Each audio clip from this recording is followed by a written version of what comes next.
July 15, 2015. The Miller family packed the last of their belongings into their silver Honda Odyssey minivan. David and Sarah Miller had spent months planning this cross-country move from Portland, Oregon to Charlotte, North Carolina, where David's company had transferred him. Their 4 children, Jack 15, Emma 13, and the twins. Lily and Lucas 8 had mixed feelings about leaving the only home they'd ever known. "Everyone has their travel buddy?" Sarah asked, clutching her detailed itinerary.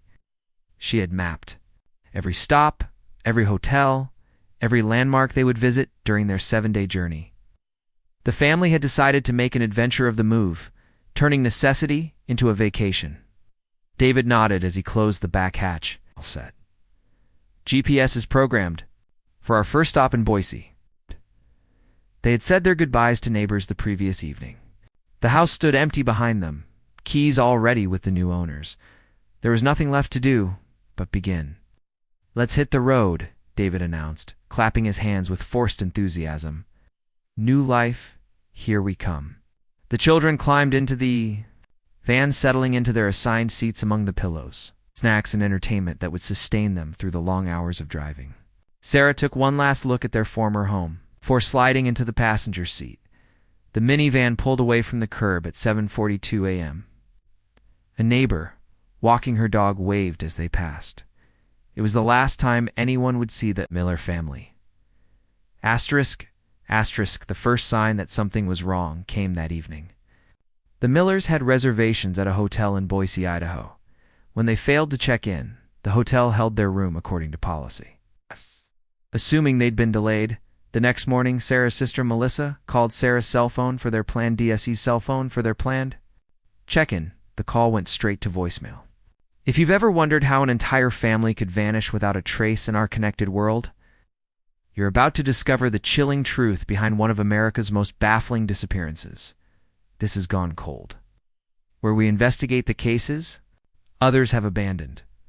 The story you're about to witness, the mysterious disappearance of the Miller family, shows how 6 lives can slip through the cracks of modern technology, and the shocking discovery made exactly 10 years later. Before we continue, take a moment to hit that subscribe button and turn on notifications. We uncover forgotten cases every week, revealing answers that have eluded investigators for years. You won't want to miss what comes next now. Let's return to that morning in Portland. The Miller family was about to begin what should have been a simple cross-country drive. Not overly concerned, Melissa sent a text. "Guessing you're in a dead zone. Call when you can." By the following evening, with no word from the Millers, Melissa's concern grew. She called the hotel in Boise and learned they had never arrived. Calls to David's phone also went to voicemail. She contacted the hotels where the family had reservations for the subsequent nights. No one had seen the Millers. 3 days after their departure, Melissa reported the family missing to the Portland Police Department.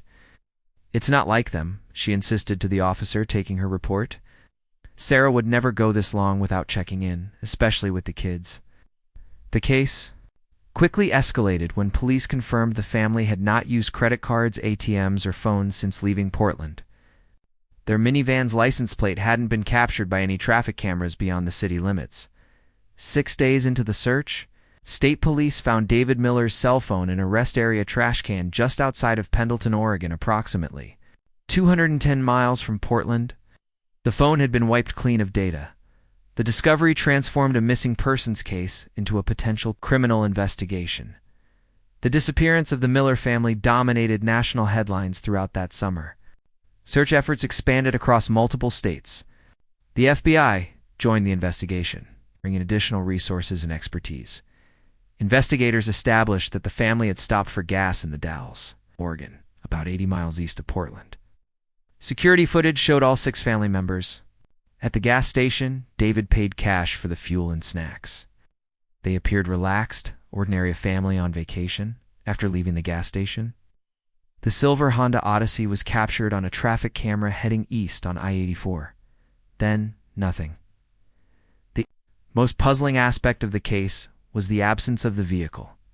Despite an extensive search, including aerial surveillance of the entire route the family had planned to take, there was no sign of the minivan. hadn't been involved in any reported accidents. It hadn't been towed or impounded, hadn't crossed any borders.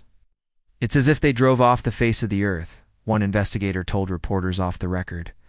As weeks turned into months, the case grew cold. Theories ranged from voluntary disappearance to foul play. Some speculated the family had planned their own vanishing, noting that they had taken a significant amount of cash from their bank accounts before leaving. Others pointed to David's work as a software engineer for a defense contractor, suggesting more sinister explanations. Melissa maintained a website dedicated to finding her sister's family. Every year on the anniversary of their disappearance, she organized searches along the route they should have taken. But as the years passed, even she began to lose hope of finding answers.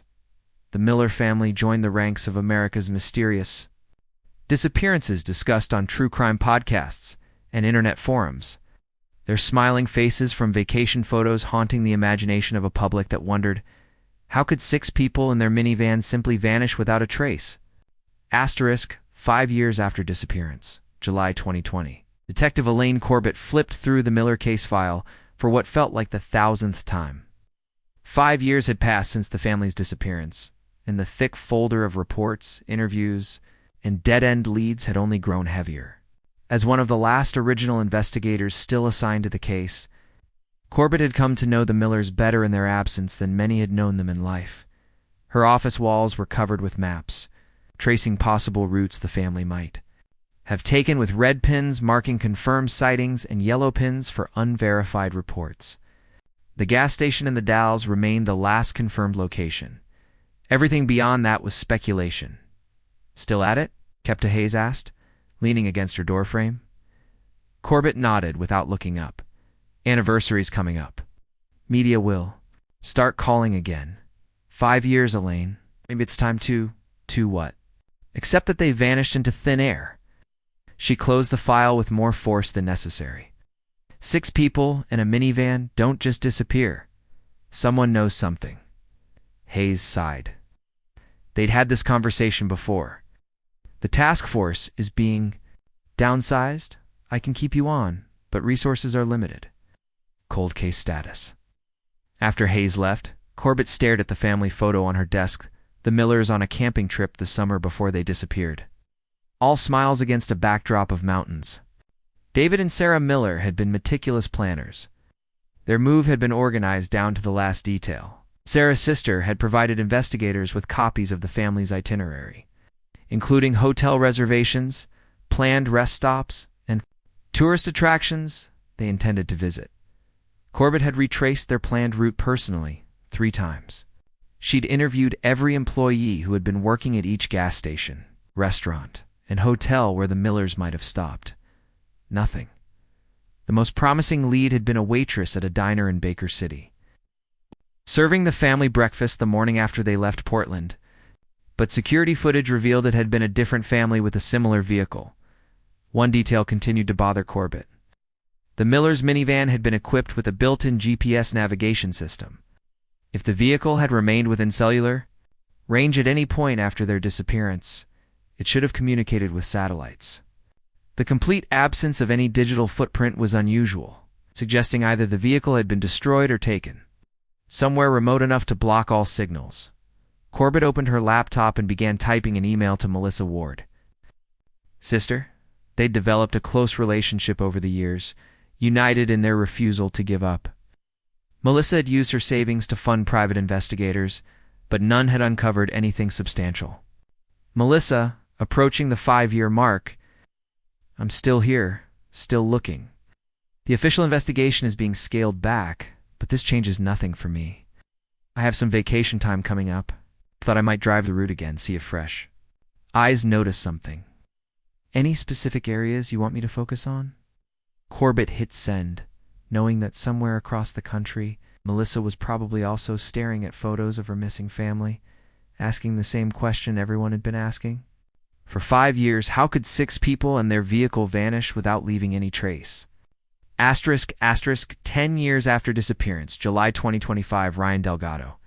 Hadn't expected anything unusual when he reported for work at Navitech Systems that Monday morning. At 29.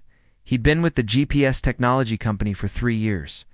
working as a data analyst in their system maintenance division.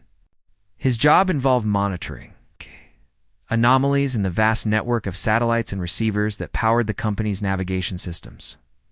Navitech had recently acquired an older GPS company called PathGuide, which had been one of the early developers of in-vehicle navigation systems in the early 2000s.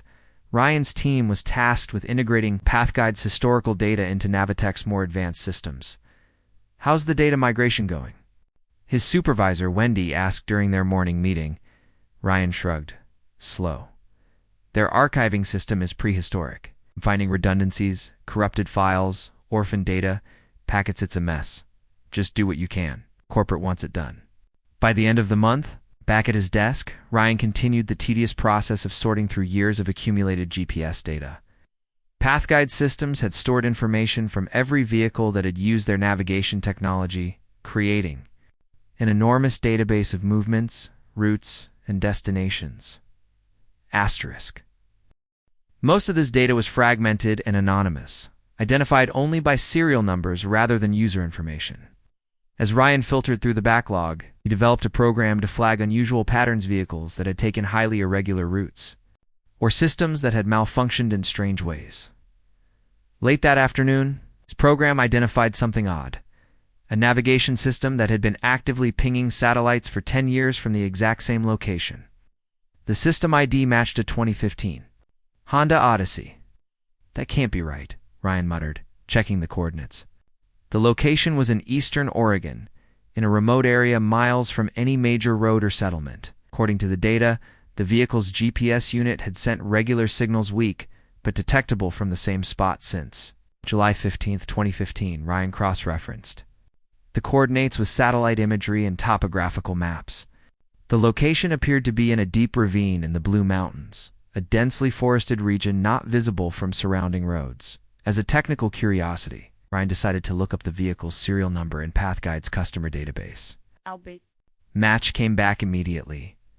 The GPS unit had been registered to David Miller of Portland, Oregon. The name sounded vaguely familiar. Ryan did a quick internet search and felt a chill as the results loaded. News articles, missing persons websites, and true crime forum discussions all featured the same story. The Miller family, 2 parents and 4 children, had vanished without a trace during a cross-country drive in July 2015.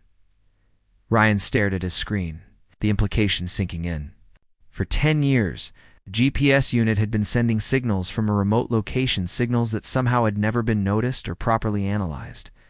And that unit belonged to a family that had disappeared exactly 10 years ago. He picked up his phone and dialed the non-emergency police line. "I need to speak with someone about a missing persons case," he said when the operator answered. "I think I may have found something important." Elaine Corbett, now retired from the police force, was tending to her garden when her phone rang. She didn't recognize the number, but answered anyway. "Miss Corbett? This is Detective Marcus Rivera with the Oregon State Police. I'm calling about the Miller case." Corbett's hand tightened around the phone. In the 5 years since her retirement, she'd received occasional calls about the case, usually when new investigators took over or when the anniversary prompted renewed media interest. None had ever led to anything substantial. "What about it?" she asked, trying to keep her voice neutral. "We have a location. A GPS technician found data suggesting their vehicle has been in the same spot for 10 years. Corbett sat down heavily. "On her porch steps." "Where?" "A ravine in the Blue Mountains, about 40 miles off their planned route. We've dispatched search teams with drones. I thought you'd want to know." 2 hours later, Corbett was on a plane to Oregon. Melissa Ward was already en route from her home in Arizona. They had spoken briefly, both afraid to voice the hope they felt. After 10 years, they knew what they were likely to find. The staging area for the search operation had been established at a ranger station near the edge of the Blue Mountains. By the time Corbett arrived, several agencies were coordinating efforts. Detective Rivera, a serious man in his 40s, briefed her on the situation. The coordinates point to a location approximately 7 miles from the nearest Forest Service road. The terrain is extremely rugged, steep ravines, dense forest. It's not visible from the air due to the tree canopy. "How did no one find this before?" Corbett asked, The question that had been burning in her mind. Rivera led her to a table, where Ryan Delgado was waiting with a laptop. The young technician looked uncomfortable among the law enforcement personnel. "Mr. Delgado can explain better than I can," Rivera said. Ryan cleared his throat. The GPS unit in the Miller's vehicle was an older model, part of the first generation of built-in systems. It was designed to send regular diagnostic signals back to the manufacturer path guide. But these weren't location tracking in the way we think of it today, just basic system status updates. He turned his laptop to show a complex spreadsheet of data. The signals were weak, likely due to the location in a deep ravine, and they were being sent to a database that wasn't actively monitored. When Navitech acquired PathGuide, we started consolidating their data, which is when my program flagged the anomaly unit that had been sending the same coordinates for 10 years. "And no one noticed for a decade?" Melissa asked, having joined them midway through the explanation. Her face was drawn with tension. Ryan looked down. The system wasn't designed to track missing vehicles. It was just collecting technical data. And PathGuide was a small company that was struggling financially before the acquisition. Their monitoring systems were inadequate. A forest ranger approached the group. "The ground team has reached the coordinates. They found a vehicle matching the description." Everyone fell silent. Corbett reached for Melissa's hand. "And," Rivera prompted. The ranger's expression was grim. "It appears the vehicle went off the road at a sharp turn and rolled several hundred feet down into the ravine. It's not visible from the road or the air. The team reports the vehicle has been there for many years." "The family?" Melissa asked, her voice barely audible. "Human remains have been found inside and around the vehicle. The team is documenting everything before recovery operations begin." Melissa closed her eyes, tears streaming down her face. After 10 years of uncertainty, the answer had come from a data analyst doing routine maintenance on an outdated system. Corbett felt a complex mixture of emotions: grief for the family, relief at finally having answers, and frustration that a technical oversight had left the Millers unfound for so long. "I want to go to the site," Melissa said finally. The ranger hesitated. "The terrain is extremely difficult. It took the search team several hours with specialized equipment." "These are my family members," Melissa insisted. "I've been looking for them for 10 years. I need to see where they've been all this time." Rivera nodded to the ranger. "Make the arrangements. We'll go tomorrow at first light." As night fell over the mountains, Corbett sat with Melissa outside the ranger station. Both women silent as they contemplated the decade-long search that was finally coming to an end. The Millers had never made it very far on their cross-country journey. A wrong turn or a moment's distraction had sent them off the road, and into a ravine, so remote and inaccessible that they had remained undiscovered for 10 years, despite the technology that had been silently reporting their location all along. "Do you think they suffered?" Melissa asked suddenly. Corbett chose her words carefully. "The medical examiner will determine that. Given the terrain and the condition of the vehicle, it was likely quick." Melissa nodded, tears falling again. 10 years. All this time, they were just waiting to be found. In the darkness of the mountains around them, the lights of the search team's camp were visible in the distance, marking the spot where the Miller family's journey had ended a decade earlier, not with the cross-country adventure they had planned, but with a tragic accident on a remote mountain road. Their final resting place unnoticed despite the silent, persistent signals their vehicle had been sending all along. ***, the journey to the accident site began at dawn. Melissa Ward, Elaine Corbett, Detective Rivera, Kay, and Ryan Delgado followed a team of forest rangers through dense underbrush and steep terrain. The morning air was cool in the mountains, but the July sun promised heat as it rose. "The ravine is just ahead," the lead ranger said, after nearly 3 hours of hiking. "It's about a 200-foot drop from the old Forest Service road up there." Melissa paused, catching her breath. "There's a road up there? Why wasn't it on their route?" Ryan, who had insisted on joining the expedition, consulted his tablet. "According to the GPS data I recovered, they deviated from their planned route here. He showed her a map with 2 lines, the intended path along the highway, and a thin red line veering off into the mountains. It looks like they were following GPS directions that took them onto this old logging road, Ryan explained. The path guide systems from that era had issues with remote areas. Sometimes they'd suggest shortcuts that weren't suitable for passenger vehicles. The group crested a ridge, and suddenly they could see down into the ravine. The silver Honda Odyssey was visible far below, its once shiny exterior now weathered to a dull gray, partially covered by fallen branches and years of accumulated debris. The vehicle rested on its side against a cluster of trees that had likely stopped its descent. Recovery. Teams had already established ropes and equipment to reach the wreckage. Yellow evidence markers dotted the scene. Melissa stared silently, her hand over her mouth. Corbett placed a steadying arm around her shoulders. "Do you want to go down there?" Corbett asked gently. Melissa nodded. With help from the rangers, the group carefully descended into the ravine. As they approached the vehicle, the scene became clearer. The minivan had suffered severe damage in the roll down the steep incline. All the windows were shattered, and the roof had partially collapsed. The recovery team had respectfully covered the remains found in and around the vehicle. The medical examiner, a compassionate woman named Dr. Ruiz, approached Melissa. "Miss Ward, I'm so sorry for your loss. We've recovered 6 sets of remains which appear consistent with the Miller family." "Were they? ... Melissa couldn't finish the question. Dr. Ruiz understood. "Based on our preliminary examination, it appears death was rapid for all occupants, likely from the initial impact. There's no evidence of prolonged survival. It was a small mercy." Melissa knelt by the vehicle that had been her sister's family's tomb for a decade, placing her hand on its rusted surface. "We found this," Dr. Ruiz said, handing Melissa a weathered notebook in an evidence bag. It was protected.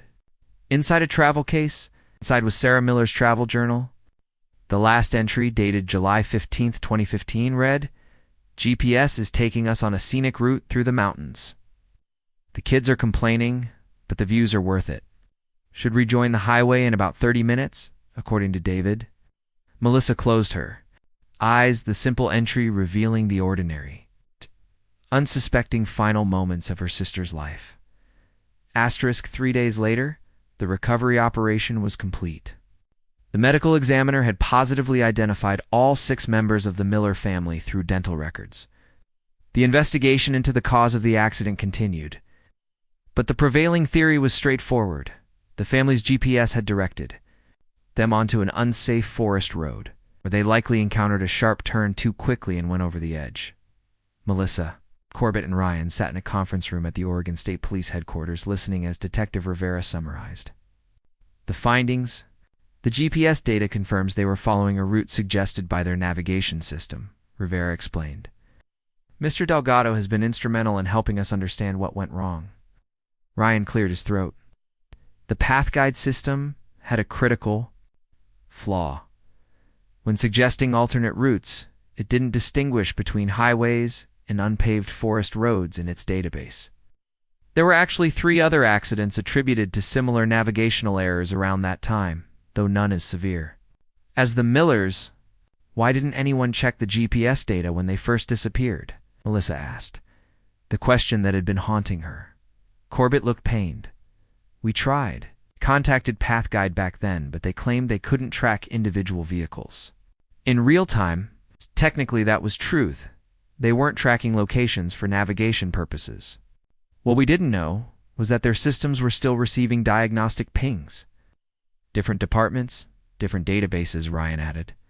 "The customer service team that dealt with police inquiries didn't have access to or knowledge of the technical diagnostic system. The engineers monitoring that system weren't looking for missing vehicles." Rivera placed a folder on the table. "Found this in the wreckage, their full vacation itinerary. They had plans for the entire cross-country journey." He hesitated before continuing. "We also recovered several memory cards from cameras. Would you like to see the photos they took during the first day of their trip?" Melissa nodded, tears in her eyes. Rivera set up a laptop. And together they viewed the Miller family's final images, smiling faces at roadside attractions. David, pointing at mountains in the distance, the children making silly faces at rest stops. They were happy, Melissa whispered. At least they were together. The last photo showed the family at a scenic overlook, about 20 minutes before they would have turned onto the fateful forest road. All 6 Millers stood with their arms around each other, mountains stretching behind them, their futures still seemingly full of possibility. * 1 month later. Melissa Ward stood on a hilltop overlooking the Blue Mountains. Behind her, a small group had gathered: Delaine Corbett, Ryan Delgado, several investigators who had worked on the case over the years, and friends of the Miller family. 6 granite markers formed a semicircle on the peaceful overlook. After much deliberation, Melissa had decided to have her sister's family laid to rest near where they were found, rather than returning them to Portland. They spent 10 years in these mountains, she had explained. It feels right that they stay together here. The memorial service was simple but powerful. Friends shared stories of the Millers: David's dry humor, Sarah's organizational skills, Jack's basketball prowess, Emma's artistic talents, and the twins' infectious energy. Ryan had kept in touch with Melissa and Corbett since the discovery. His analysis of the GPS data had led to a comprehensive review of similar cases nationwide. 3 other missing persons cases had already been resolved as a result. After the service, Ryan approached Melissa. "I wanted you to know that Navitech is establishing a new protocol for GPS anomalies. They're calling it the Miller Protocol. Any device that sends signals from an unusual location for an extended period will be flagged and investigated." Melissa nodded, grateful that something positive might come from her family's tragedy. "Thank you for not ignoring that data point, for not assuming it was just a glitch." "I almost did," Ryan admitted. "If my program hadn't flagged it specifically, they might have remained unfound." Corbett joined them, gazing out at the mountains. 10 years of searching. "I always thought we'd find them through a witness, a confession, some piece of evidence we'd overlooked. Never imagined they were sending us their location the entire time." As the gathering dispersed, Melissa remained.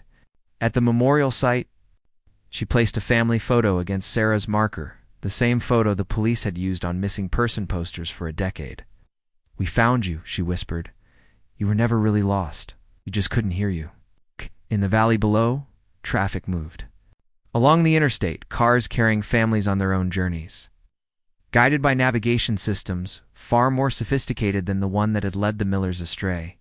Yet for all the technological advances of the past decade, the fundamental truth remained unchanged.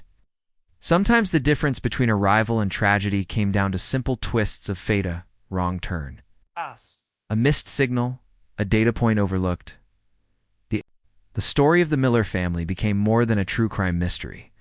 It became a case study in technological failures, a cautionary tale about over-reliance on navigation systems, and a powerful reminder of how easily people could vanish, even in an age of constant connectivity.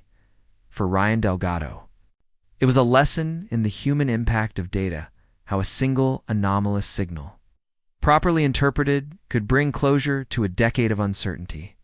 For Elaine Corbett, it was the culmination of a career-defining case that had followed her into retirement.